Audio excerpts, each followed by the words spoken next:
Domingo, 14 de junho de 1942.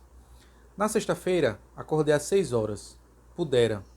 Não é para estranhar. Afinal, era meu aniversário. Mas não queriam que eu me levantasse tão cedo, e tive de dominar minha curiosidade até às 6h45. Depois, não me segurei mais. Corri até a sala de jantar, onde o Mortigen, o nosso gatinho, me cumprimentou com muita festa. Depois das 7, falei com meus pais. Eu fui com eles para a sala e olhei meus presentes. Foi você, meu diário, que vi primeiro. E era sem dúvida o presente mais lindo. Ganhei flores também, rosas e peônias. Mais tarde, recebi mais flores. Papai e mamãe me deram muitos outros presentes, e os amigos também me mimaram muito naquele dia. Ganhei um jogo chamado Câmara Escura, muitos doces, um jogo de paciência, um broche e o livro Os Mitos e Lendas Holandeses de Joseph Gohen. E ainda a viagem de férias de Daisy para as montanhas. Ganhei também presente em dinheiro, que eu usei para comprar mitos gregos e romanos. Muito legal. Depois, Liz veio me buscar para irmos à escola, para comemorar, distribuir doces para os professores e colegas. E depois tivemos aulas. Por hoje, vou terminar. Estou muito contente em ter você, meu diário. E hoje, aqui no Livros e etc., eu irei compartilhar com vocês a minha opinião, minha resenha de leitura com um dos grandes clássicos da literatura mundial, o Diário de Anne Frank.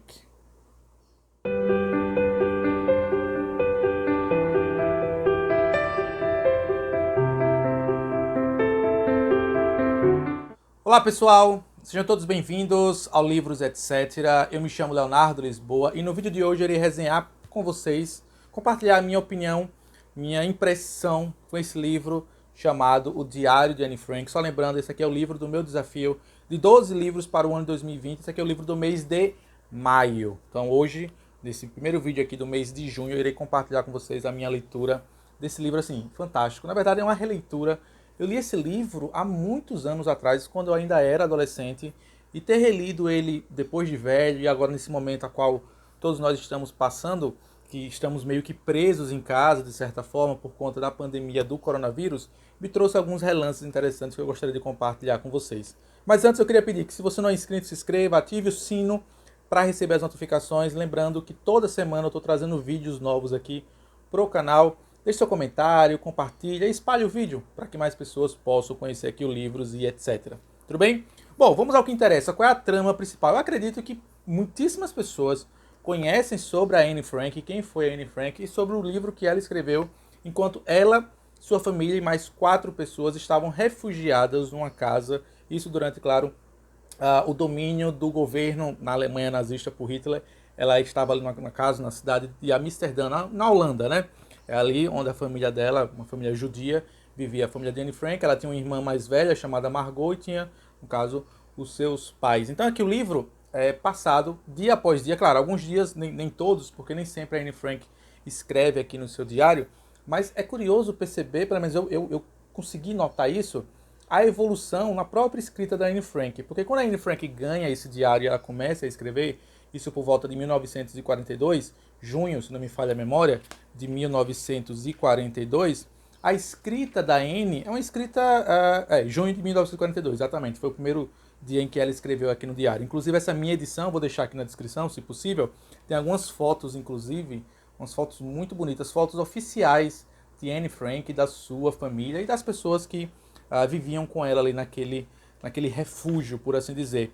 E aí uma coisa que eu gostaria de comentar, eu percebi isso, pelo menos lendo, é que como esse livro, esse diário da Anne Frank, praticamente acompanhou ela e toda a sua vivência ali naquele refúgio durante quase 3 anos, você percebe um amadurecimento na escrita da Anne Frank que para mim foi muito prazeroso perceber o quanto ela foi se desenvolvendo na escrita. Inclusive a própria Anne Frank comenta numa parte aqui determinada do livro, lá da metade para o final, que ela tinha um sonho de ser jornalista, tinha um sonho de ser escritora. Ela queria muito bem, quando terminasse a guerra e quando os aliados tivessem vencido a Alemanha nazista, ela tinha um sonho, um desejo de enviar os seus escritos, enviar seus contos que ela escrevia para serem publicados no jornal.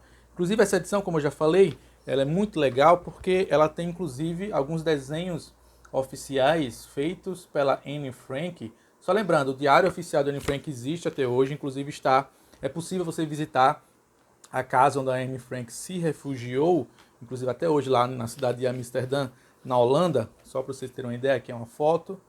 Mais uma vez, recomendo muito quem puder, claro, comprar essa edição que eu tenho aqui, porque essa edição que eu estou apresentando a vocês tem umas fotos muito interessantes que faz com que nós nos tornemos mais próximos da história. Ô, gente, não tem muito o que falar sobre o livro, porque assim, é um diário. A Anne Frank vai escrevendo dias sim, dias não. Às vezes ela passa 2 semanas sem escrever por conta de algum problema que ocorreu ali no cativeiro, não, ali no refúgio em que ela e sua família e mais 4 pessoas estavam sendo escondidas, por assim dizer, do governo da Alemanha nazista por um casal, uma senhora chamada Mips, uma senhora muito bondosa, uma senhora que cuida muito bem, além não só apenas da família da Anne Frank, como também de outras 4 pessoas. Uma família, né, que tem um casal e tem um menino chamado Peter, que faz toda a diferença aqui na história, que é inclusive um grande amor que a Anne Frank vai construindo ali durante o passar dos meses e o passar dos anos ali naquele refúgio, visto que quando ela chegou lá com 13 anos, ela achava ele muito...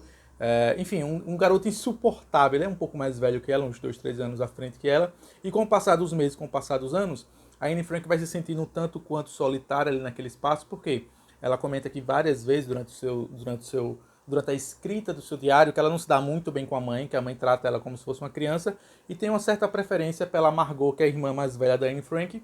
O pai, que tem um carinho enorme pela Anne Frank, de certa forma começa a se afastar um pouco, claro, por conta de todos os problemas que acontecem. Afinal de contas, imagine uma família que vivia em liberdade, de repente, aqui, da noite para o dia, numa madrugada, tem que fugir, correr e se refugiar por conta justamente do governo nazista. E aí a Anne Frank, ela comenta aqui no diário dela que esse afastamento que ela vai tendo, tanto da irmã Margot, que é um pouco mais velha, quanto da mãe e do próprio pai, faz com que ela vire os olhos para outras pessoas ali no refúgio. Ela tende a se aproximar cada vez mais desse menino chamado Peter, que tem o mesmo nome de um dos primeiros amores dela. Então, assim, no livro aqui, a Anne Frank vai compartilhando as suas vivências, as suas experiências, o seu amadurecimento, não apenas intelectual, porque afinal de contas, como ela estava em refúgio, ela foi proibida, claro, ela, a família dela, enfim, ela, a própria irmã, de ir à escola, mas isso não impediu que ela estudasse. Ela é uma menina muito fã de estudar história. Várias partes aqui do diário ela comenta sobre o que é que ela estava estudando em história naquele momento. Ela tinha um amigo que sempre trazia livros para ela da biblioteca, pegava emprestado, e ela, assim, passava horas e horas lendo, e no final da noite ela ia para um cantinho dela e escrevia no diário como é que foi o seu dia, o dia da sua família. Ela conta todos os casos e causos que a família passa, as dificuldades, o racionamento de comida. De certa forma também uma parte lá para metade e para o final do livro é narrado também a iniciativa dos aliados em invadir a Alemanha nazista, em recuperar os países dominados pela Alemanha nazista. Em vários momentos do livro você sente um momento de tensão, que você percebe que os soldados nazistas estão próximos à cidade de Amsterdã e próximos ali ao refúgio em que a família de Anne Frank está situado. Lá para o finalzinho do livro, inclusive, algumas casas próximas foram vasculhadas pelo governo nazista à busca de judeus que ainda estivessem escondidos. E por muito pouco, numa dessas buscas, numa dessas rondas perpetuada pelo exército militar nazista, a própria família de Anne Frank não foi descoberta.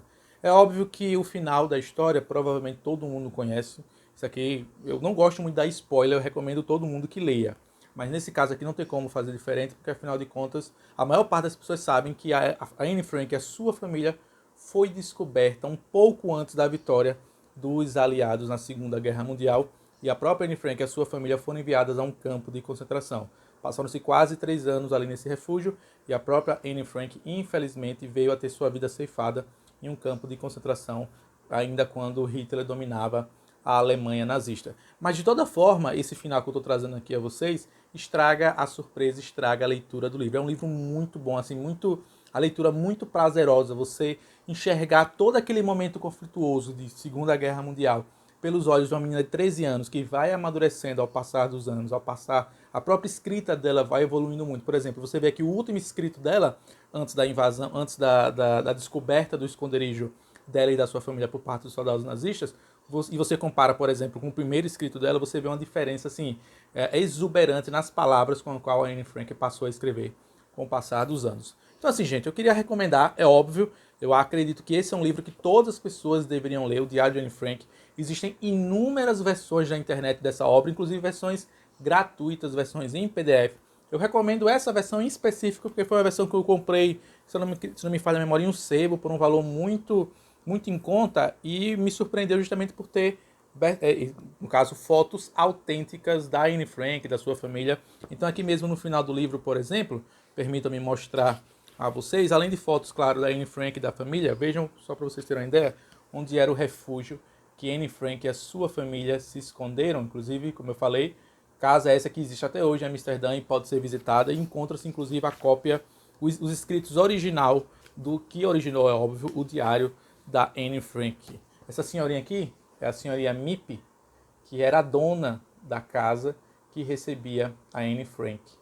Então assim, gente, recomendo fortemente que quem não leu, por favor, pare um tempinho. É um livro assim, 200 páginas, você lê num dia, numa tarde praticamente. É uma leitura que vale muito a pena. E para complementar aqui esse vídeo, para caminhar para o final, eu queria recomendar um filme que a mim é muito bom, é muito marcante, que eu sempre transmito para os meus alunos na sala de aula, que é um filme chamado Os Escritores da Liberdade, Freedom Writers, no original. É um filme com a Sandra Bullock, que conta uma história real de uma professora que tenta mudar a realidade de uma escola num bairro de periferia dos Estados Unidos da América. E em um certo momento do filme, ela recomenda que os alunos leiam justamente o diário de Anne Frank. E assim, e o filme se desenrola de uma forma assim magistral. É um filme baseado numa história real. Vou deixar aqui no trailer desse vídeo a recomendação, inclusive, de um vídeo que eu já fiz no canal sobre esse filme. Vou deixar para que você, caso você não conheça esse filme. E o filme está totalmente relacionado com a Anne Frank. Então fica a recomendação não apenas para você ler essa obra, eu vou deixar aqui na descrição, claro, como sempre, o link do livro na Amazon e uma versão em PDF gratuita, um livro que qualquer pessoa pode ler de maneira gratuita na internet. E caso você queira conhecer um pouco mais sobre a história, recomendo que vocês assistam um filme chamado Escritores pela Liberdade, que eu vou deixar aqui na descrição também. Bom, caminhando para o final, nesse mês agora de junho, a minha leitura, seguindo aquela minha lista de 12 livros para 2020, é um livro que eu estou assim, há muito tempo já esperando a leitura dele. É um livro do Mario Puzo, chamado O Poderoso Chefão. Né? Muita gente certamente conhece o filme estrelado por Al Pacino e Marlon Brando, mas eu acho que poucas pessoas sabem que aquele filme é baseado justamente nesse livro do Mario Puzo. Então esse aqui vai ser o livro do mês de junho, e ainda esse mês, se tudo der certo, eu volto para compartilhar com vocês a minha opinião com esse livro fantástico chamado O Poderoso Chefão. Bom, pessoal, por esse vídeo é só. Vou caminhando para o final. Espero que vocês tenham gostado do vídeo. Deixa seu like, comenta, compartilha, espalhe o vídeo para que mais pessoas possam conhecer aqui os livros e etc. Tudo bem? Nos vemos na próxima semana, no próximo vídeo, se Deus assim nos permitir. Até a próxima. Tchau, tchau, pessoal!